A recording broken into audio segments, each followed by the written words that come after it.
Hello,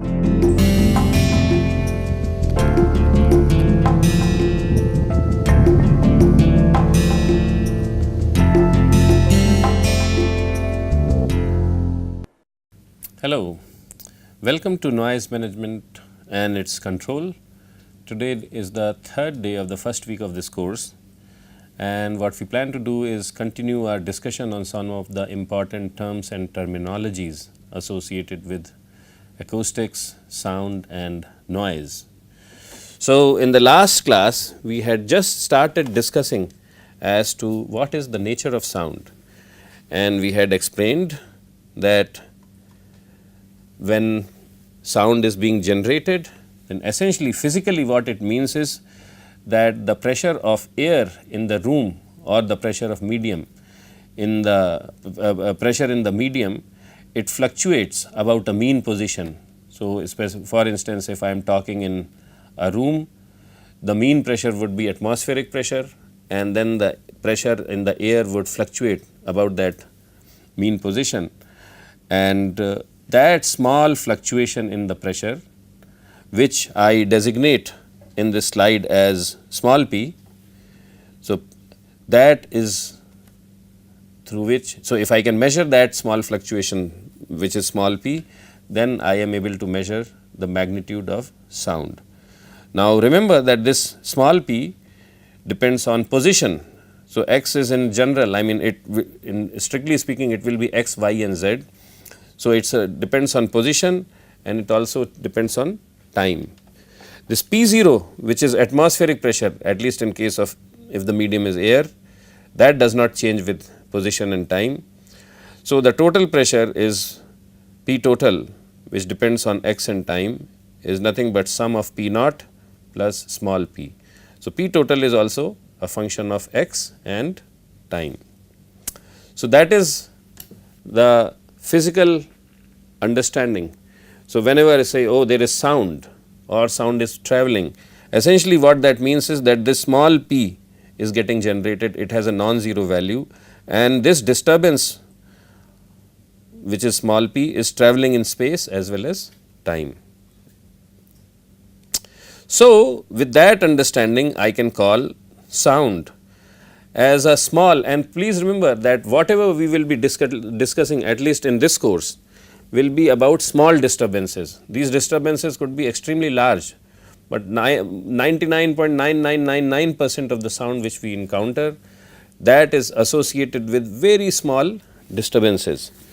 So, it is, so in that sense we say that sound is nothing but a small disturbance in fluid medium or acoustical medium, and these disturbances can be in pressure, they can be in density, in displacement of the particle, in velocity and temperature, because when pressure changes then density will also change in fluids, displacement and velocity will of course change, and also temperature is going to change. So, this is there, and specifically in fluids like air and water, because they cannot take shear forces. So, in such types of waves, the sound when it travels as longitudinal waves. It travels as longitudinal waves, and for air at 20 degrees centigrade, the velocity of propagation of sound or this pressure disturbance is 343.2 meters per second. So, that is the standard velocity of sound. How we calculate it, we will discuss all this later in the course, but at this point of time it will suffice that velocity of sound in air at standard temperature and pressure conditions is 343.2 meters per second. And how do we measure sound pressure? So, when we say we measure sound pressure, essentially we are measuring this small p. We measure this sound pressure using instruments known as microphones, and sometimes these microphones are also known as pressure transducers. So, microphones, there are two different types of microphones. One set of microphones can measure pressure, changes in pressure, other set of microphones measure indirectly velocity of air particles. So, the microphones which measure pressure they are known as pressure microphones or pressure transducers. So, most of the times when we measure sound, we measure it in terms of pressure, and for that we use microphones or pressure transducers for that purpose. So, once again to recap, P total is P naught plus small p, and P naught at standard room temperature and pressure conditions is 101,325 pascals. So, that is there. Now, this is a good slide, and I think it will be important if you remember some of these numbers. You do not have to remember all the numbers, but some of the numbers are important and you should internalize them. So, in air sound travels, so these are round numbers, approximate numbers.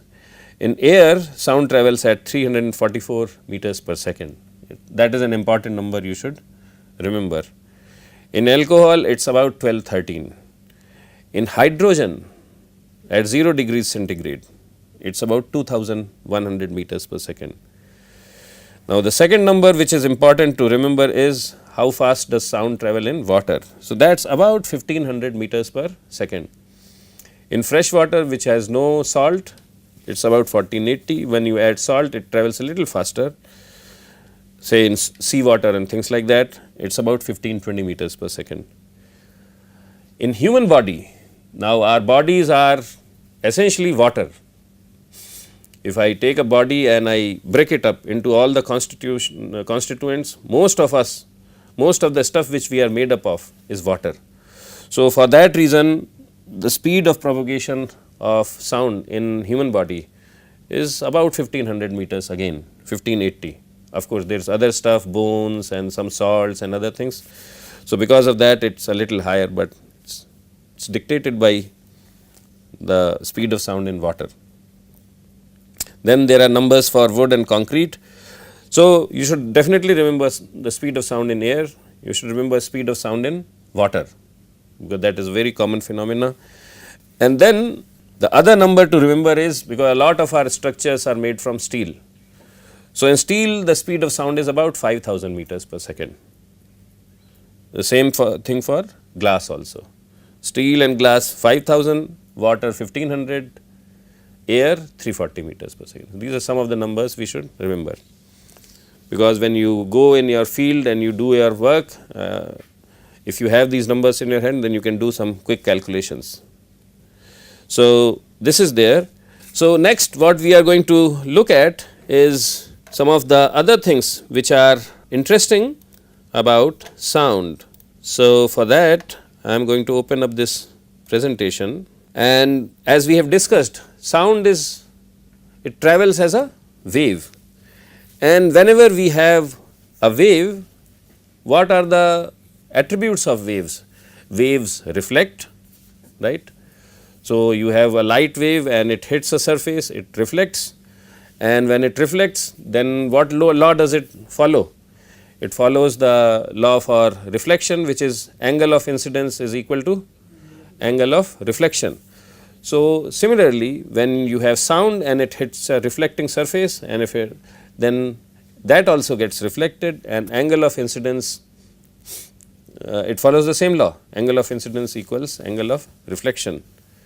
When sound travels from one medium to other medium, and if the direction of propagation is not normal, okay. So, if this is the boundary and if sound is hitting like this, then it will just travel straight, but if it comes at an angle, then like light, that also refracts, okay. And the law of refraction says that sin r over sin I equals angle, this refractive index of the material.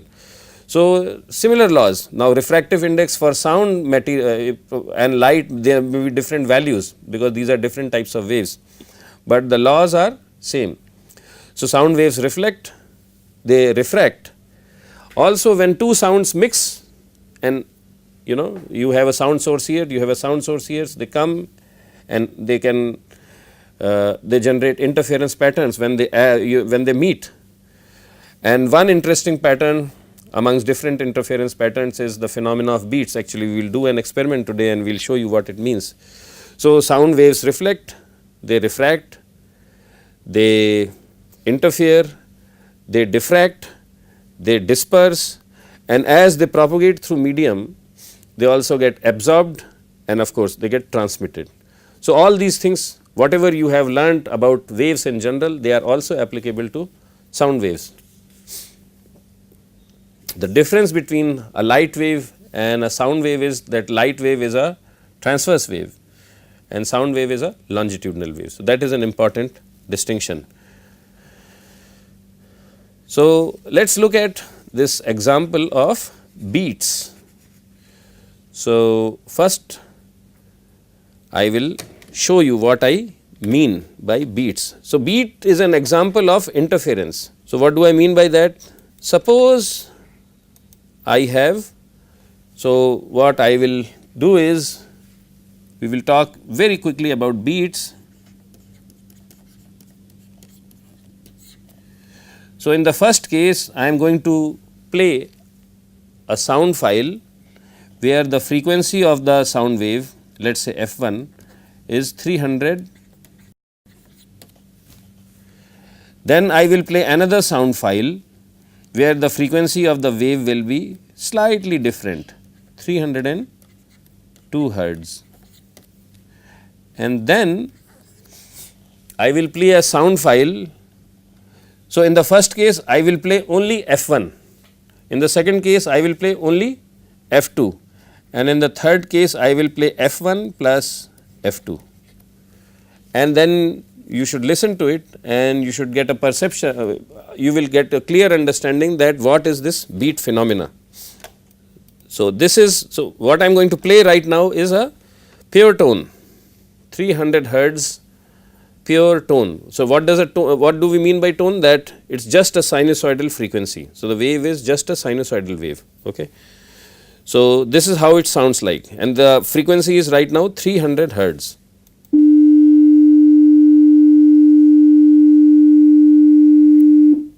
Okay. So, I will play it one more time.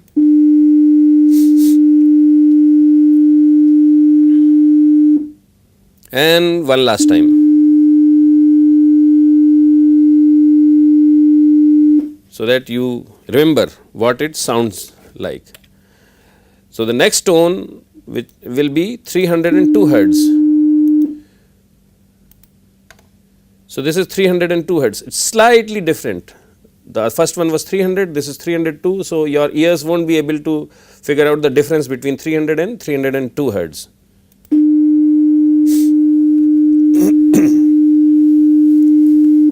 Okay. If so, you would see that they sound pretty much the same, you cannot sense the difference.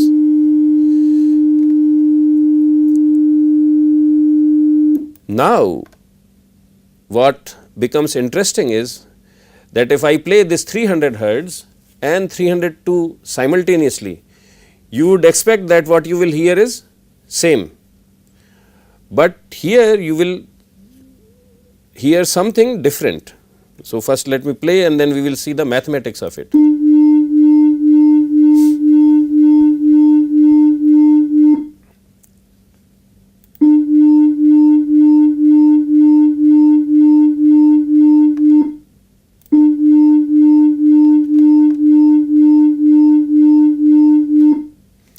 And what you are hearing is, so if you hear it carefully, what you realize is that the type of sound is same as 300 on 302 hertz, but it is going up and down, right. The volume is going up and down, but the type of sound if you hear is same, but its volumes goes up and goes down, and then it goes up and goes down, and so on and so forth. So, thank you and have a great day. Bye.